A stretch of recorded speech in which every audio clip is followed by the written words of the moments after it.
lecture for this evening now. My name is Jim Dubert, and I'm with the Ames Peace Network, who in cooperation with the ISU Committee on Lectures and the Fellowship of Reconciliation is sponsoring this evening's speaker. First, just to offer a little explanation about the groups. The Ames Peace Network is a Ames group that formed a few years ago to work in conjunction with existing groups in the Ames area on peace and justice issues. We meet regularly on campus or near campus and our student organization. And anyone who would like to participate in activities of the Ames Peace Network should contact me. The Fellowship of Reconciliation is a national peace group, the oldest peace group in the country. It's a group of religious people who are committed to nonviolence and pacifism. And anybody interested in the work of the fellowship can also contact me after the lecture. Tonight's speaker is Shelley Douglas. Shelley comes here to Ames with a long history of involvement in nonviolent direct action. She spent most of her early childhood traveling around the world with her father because of his work with the U.S. government.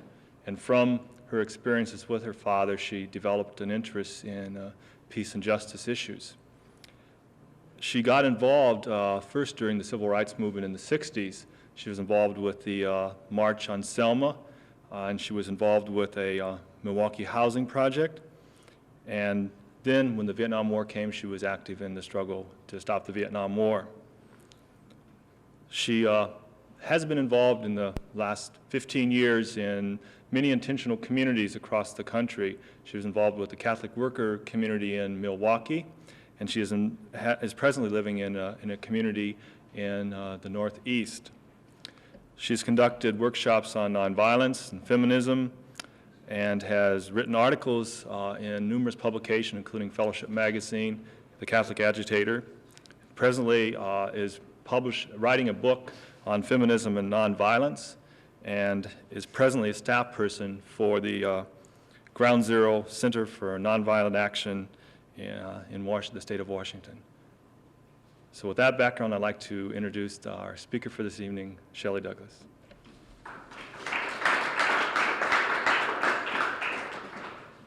I just want to correct your geography a little bit. The state of Washington is in the Northwest.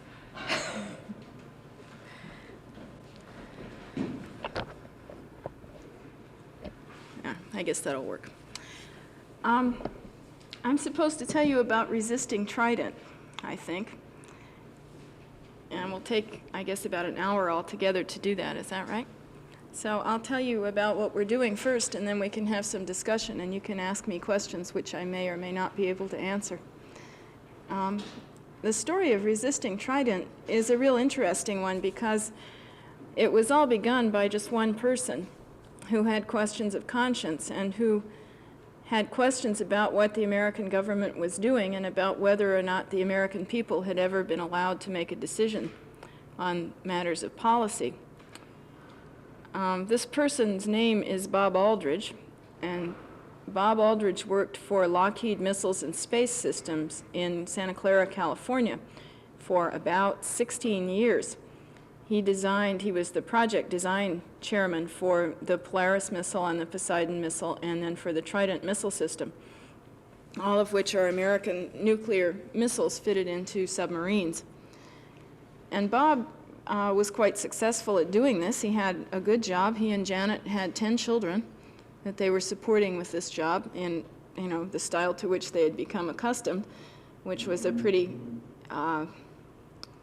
wealthy American lifestyle. But he began to wonder because he was given design specifications for the Trident that made him question exactly what it was he was doing. He had always assumed that our defense policy was the deterrent policy. That was our official policy that we were always talking about. And when he designed the Polaris and Poseidon missiles, he assumed that he was designing weapons for peace that would deter nuclear war. The point of deterrent policy is that each side has so many weapons that neither side dares to begin a war because they know they would be destroyed if they did. And when you have that state of being in existence. It's called mutually assured destruction, which is abbreviated MAD, M-A-D. That's true. I'm not making that up. Well, Bob had always bought that theory. That was the American government's policy, and he agreed with it, and his work was to make that happen by designing missiles for the government so that we would have enough missiles that if the other side ever struck first, they could be destroyed, and so they wouldn't want to strike first. But he was given design specifications for the Trident missile that made him question whether that in fact was what he was designing in this instance. He hadn't thought much about it for the other missiles, but the Trident was harder to design, I guess, because it had to have an especially high explosive capacity, and it was supposed to be as accurate as possible. I'm not sure what the exact specifications were, but the idea was that it would be much more accurate and much more highly explosive than other missiles of that same series. And Bob was kind of puzzled because in deterrent theory, you're aiming at cities and industrial sites, and you don't really need accurate missiles. A city will be just as well destroyed by a bomb that lands a half a mile off target as by one that hits the target exactly. Cities aren't very well fortified, so it doesn't really matter.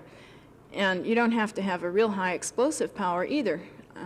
The Hiroshima and Nagasaki bombs were quite small, but they did the job very well. So he was kind of puzzled when he got these design specifications, and he started thinking about what they could possibly be meant for. What would you do with a missile like that? And he decided that really the only thing you could be aiming at that you would need these characteristics for would be missile silos or command emplacements or something else that was buried in the ground and covered with a lot of concrete. It didn't make sense unless that's the kind of thing you were aiming for. And he began to do some research on the related systems that were being developed to go with the Trident system. And he got quite alarmed because he felt that what was happening, it was implied more than obvious, but he thinks it's become more obvious over the last 4 or 5 years. He felt that what was happening was that we were beginning to move from the idea of deterrence, in which we would never use nuclear weapons first, no matter what happened, to the idea that maybe we might manage to use nuclear weapons first and get away with it without being very badly damaged in return. So he was quite worried about this. And meanwhile, he was still doing his job and earning his living and supporting his family by designing the Trident. Well, he talked with his family about it, and over Christmas in 1974, I think, they went on a family retreat up into the mountains of Santa Clara, and they talked about their feelings about living on the money that he was earning. And they came to the decision as a family that he should quit his job and that they would all take a cut in their lifestyle, and some of the older kids would get jobs, and Janet, the woman, would get a job, and Bob would stay home and do some writing on the arms race and do more childcare than he had been doing up until that point. And so they made this decision, and Bob eventually did quit his job, and Janet did get a job herself, and the children helped to support him, and it was a very good thing for them as a family. But what Bob did, which sparked the whole idea of a Trident campaign, was take a vacation, actually.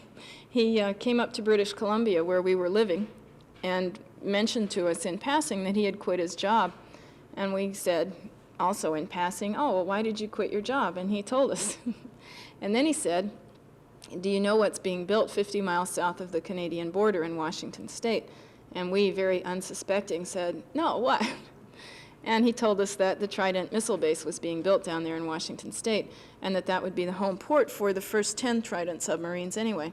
And then he told us his doubts and fears about Trident and about our defense policy. So we shared his concern when we heard about it, and we tend to be people who try and do something about things like that because we just are, I guess. I'm not sure why. So we met together with some friends, and we began what I think is probably the first leg of the Trident campaign. We formed a community in January of '75 to do research on the Trident and on defense policy and to talk about ways of living that might make systems like Trident unnecessary.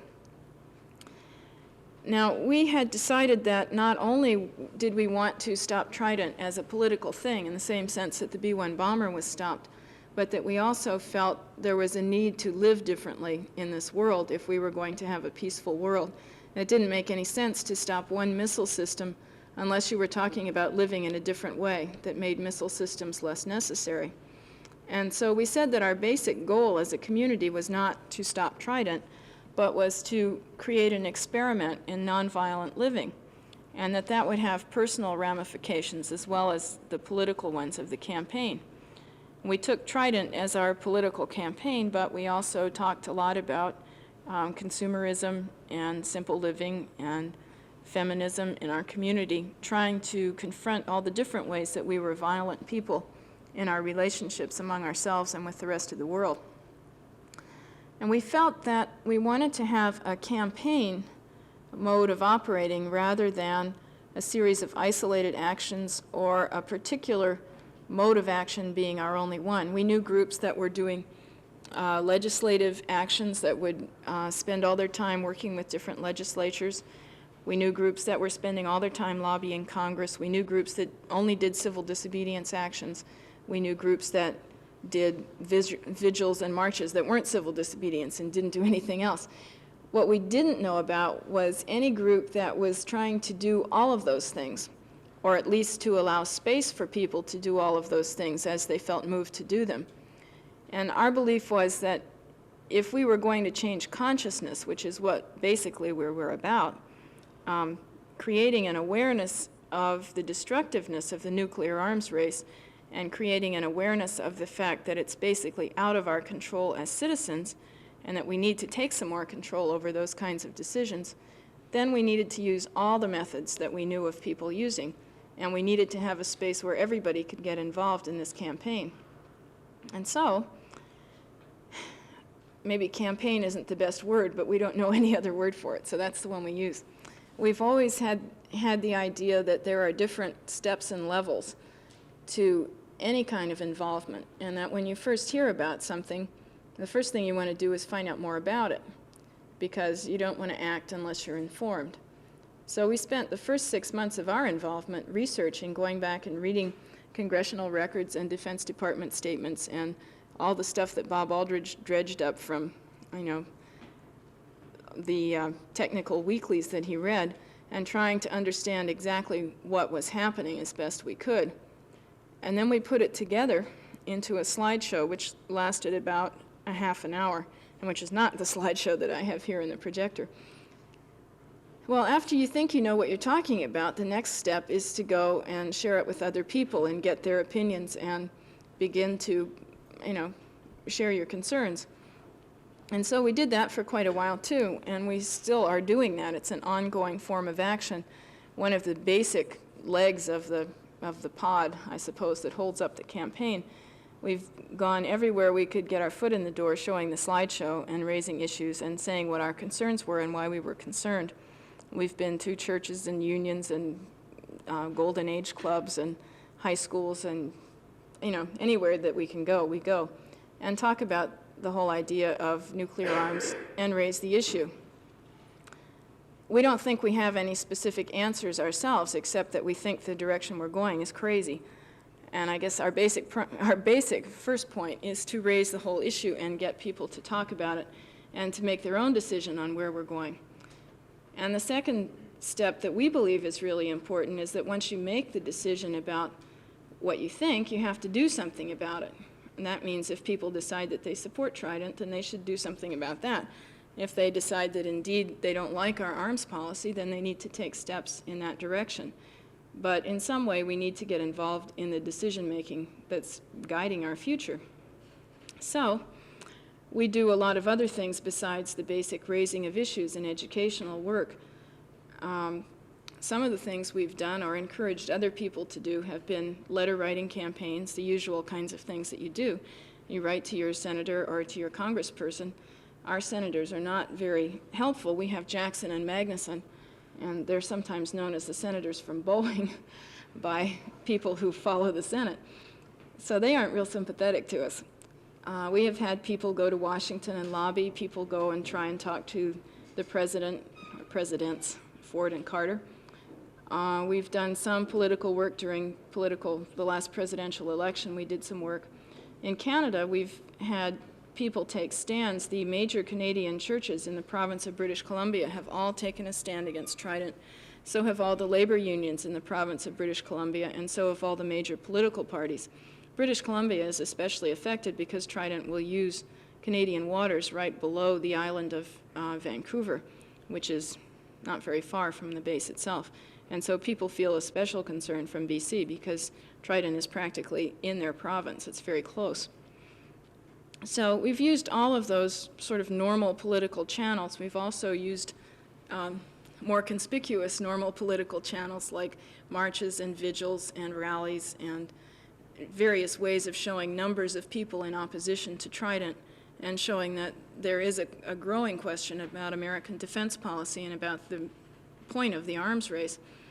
We've begun to make alliances with unions, but in the Seattle area, of course, it's much more difficult because a lot of the unions get jobs building the Trident base, and so it's difficult for them to question the whole idea of building it when they're making their money from it. It's been a real interesting process. When we first began, we'd never heard of Trident until Bob told us about it, even though the base was already under construction. And nobody else had either. We would get comments like, well, what's wrong with sugarless gum? Or, you know, it's just, nobody knew what Trident was. Now everybody knows what Trident is, and it's a topic of debate, and we think that that in itself is healthy, that the debate is probably what we're after even more than the conclusion. The point is that we have a decision, and that we make that decision rather than allow it to be made for us. Well, alongside all the legal means, we've also made use of civil disobedience in this campaign. We've done that for several reasons. The primary one, in terms of tactics, is that you can't take the American government to court if you're a citizen. And there is no worldwide body that can take the American government to court in a civil suit to determine whether, in fact, the Trident is a first strike weapon and whether or not that is kosher with our policy and with international treaties that we've signed. And so the only way we've been able to find to raise that issue in court is to get them to take us to court. And then we argue in our defense, as a lot of you probably do if you're arrested at power plants, that it was necessary to do this action in order to call attention to a greater evil that is in fact occurring. The interesting thing is we've had some very good trials where we've had Bob Aldridge come and testify about the nature of Trident, and we've had victims from Hiroshima come and testify about what happens when you use a nuke, and we've had international lawyers come and tie those two things together and show why they feel that Trident violates international law. The government has never made any answering arguments to show why Trident doesn't violate international law, and the judges have never said that there was any fallacy in our argument. What they have said is that there's no way we can stop this greater crime by climbing over a fence at the Trident submarine base, and so we aren't justified in doing it. And our argument in response to that has been to talk about the history of nonviolent movements and how they grow by small steps, and each step builds to a larger conclusion, as indeed happened during the civil rights and the Vietnam War movements. We have not yet won a case on those grounds. We've won a few cases, but they've all been on technicalities. But we had a very interesting trial this August where the trial happened on Hiroshima Day. The judge was a Japanese American who lost his father in an internment camp, and one of the witnesses was a Japanese Canadian woman who was in Hiroshima for her cousin's wedding at the time of the bombing. So it was kind of an incredible day. And the judge basically said that it was an odd statement he made, really. He said that he really respected what the protesters were doing, and he thought they were right, and he didn't want them to be discouraged, and they should keep on, and he found them guilty. So it's kind of a question of how far out on the limb you want to go when you have a career at stake and a position that you could lose. He did not give any legal reasons why they could not be found innocent. He just said that he couldn't do it. Well, civil disobedience does have other effects than just getting into court. It's a very good form of public education because it's about the only thing we can do that gets any media coverage, as I'm sure you also know if you're involved in stuff here. The government can get coverage for building things and for saying positive things, but it takes people getting arrested to bring the other side out in any big way to the public. And so when we do civil disobedience, we do what we call symbolic actions, which are designed to raise questions by what we do. We've gone into the Trident Basin, planted gardens, vegetable gardens, and the message has been bread, not bombs. We go in a lot to talk to the workers because we feel that it's really important to raise the issue, especially with people who are working on the Trident. And we've had a real good response. We've built over the last 4 or 5 years a pretty good relationship with most of the workers on the base. That is, we don't know most of them personally, but they seem pretty friendly to us. And a lot of them have written us letters and said that they respect what we're doing, even though they don't agree with us, or they do agree with us, but they feel like they have to earn their livings, and this is their job, or various, expressions of opinion from all up and down the spectrum. And that's been important, going in to talk to the workers. But probably the most important thing that civil disobedience has done is that it's provided a certain cutting edge or a certain inspiration for the campaign. When a few people put their lives on the line and end up spending jail time or going through trial, it tends to make people more aware and make them think more deeply. If they haven't thought, it starts the process, and if they have thought, it tends to make them think a bit more and maybe make more of a stand themselves.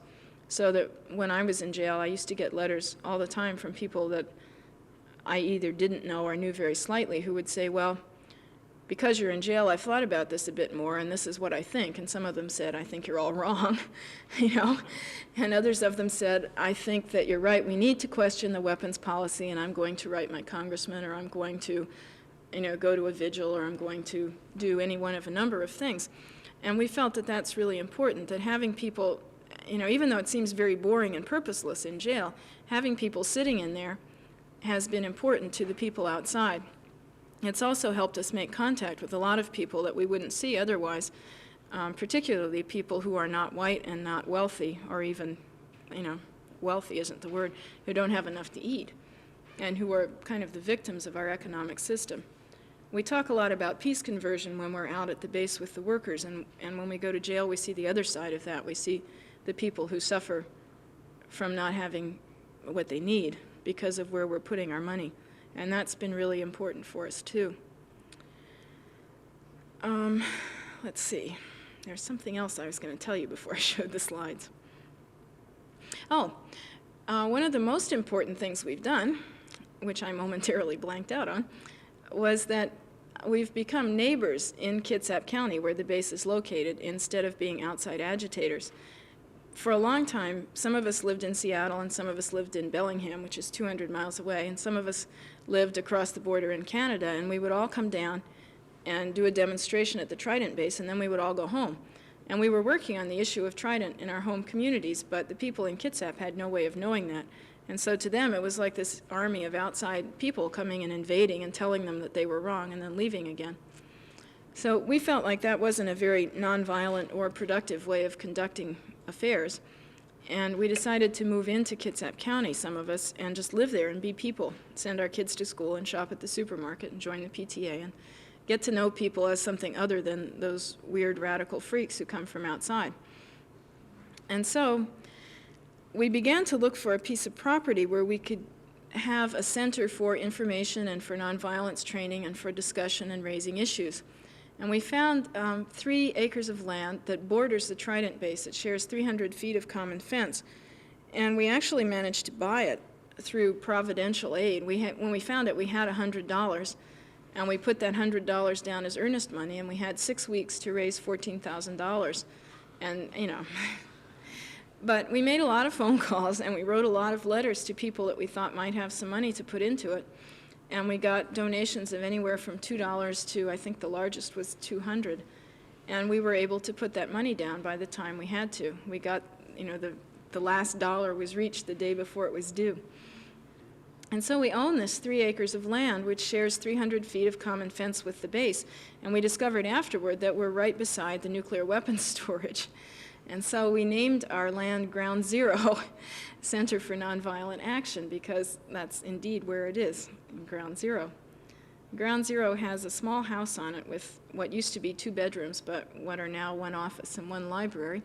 And we use the living dining area for meeting space, and there's a kitchen and a bath and kind of a big room upstairs where people can sleep. And some of us, my husband and I and our son and one other person to date, have moved out to Kitsap and are actually living there and working there and just being there. And we run programs out of Ground Zero. Every week we have a Wednesday night discussion on something about nonviolence or social change or some issue of interest that people come to. Some people from the base come and some people from the neighborhood, and people come over from Seattle, and somebody gives a talk or a presentation about whatever the issue is, and then we have tea and coffee and we talk about it. And some people spend the night, some people go home that night. We talk about how men and women can get along better in groups.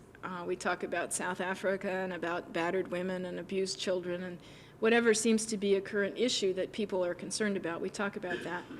And we also spend time talking about nonviolence and what it means and how we could live more nonviolently.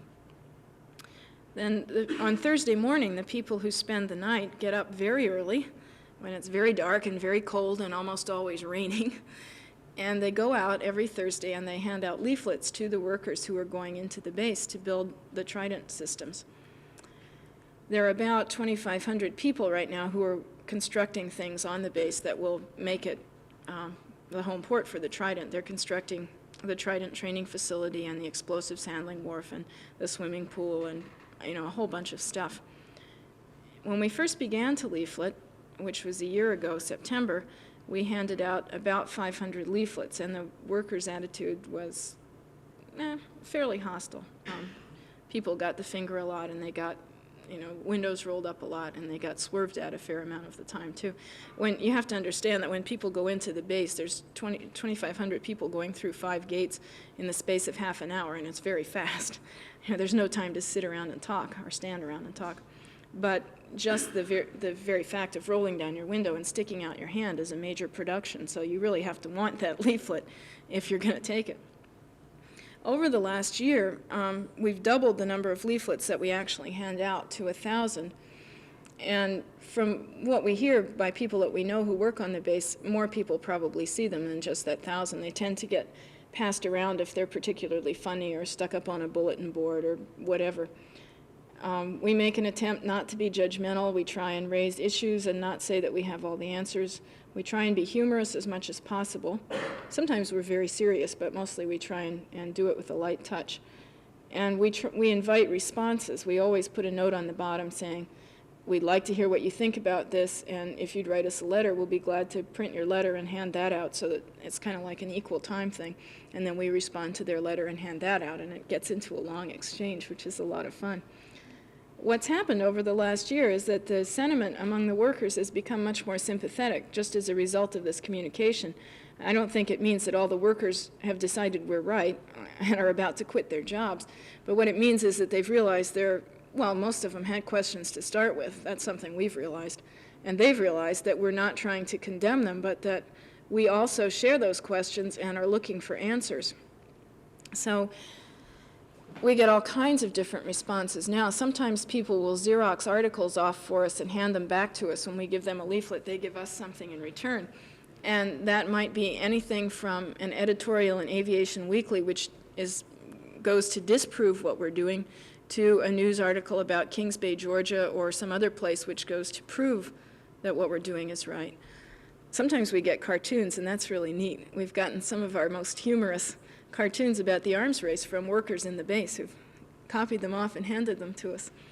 Once in a while, a worker will send us money to help pay for the leaflets. And that's happened 2 or 3 times where we've gotten checks in the mail from people who say, I really appreciate your leaflet every Thursday, and I think it's important what you're doing, and here's some money to help pay for it. And that really is nice. Occasionally, one time we got some flowers.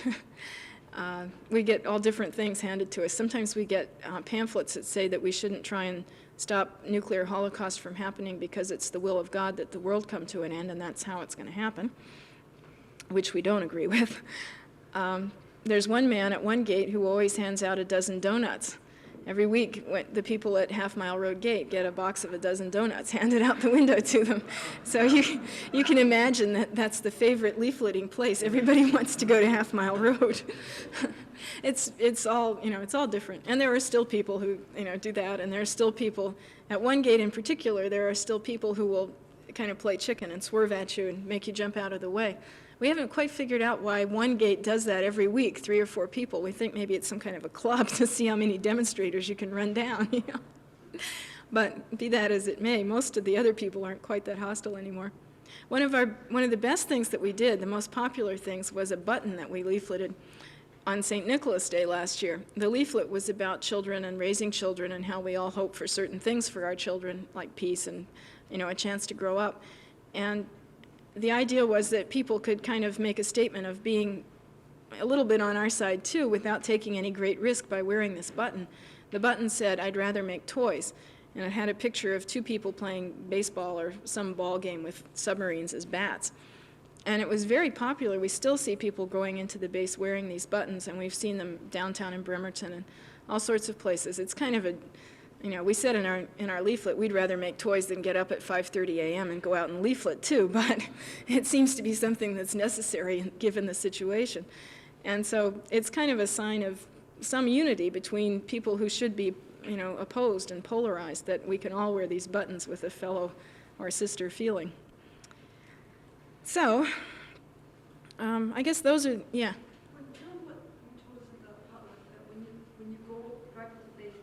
Oh, yeah.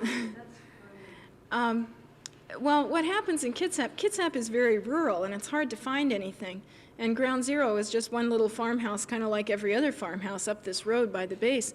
And so it's difficult for people who haven't been there before to find us. And although we do try and stick out a sign, we're always forgetting, or people come and we don't know they're coming, and they can't find us. So what they do is they go into the base, to the guard, you know, cubicles at the base, and they say, "Can you please tell us where Ground Zero is?" And the guards say, "Oh, sure, you turn left, and, you know, you go up the road half a mile," and give them directions.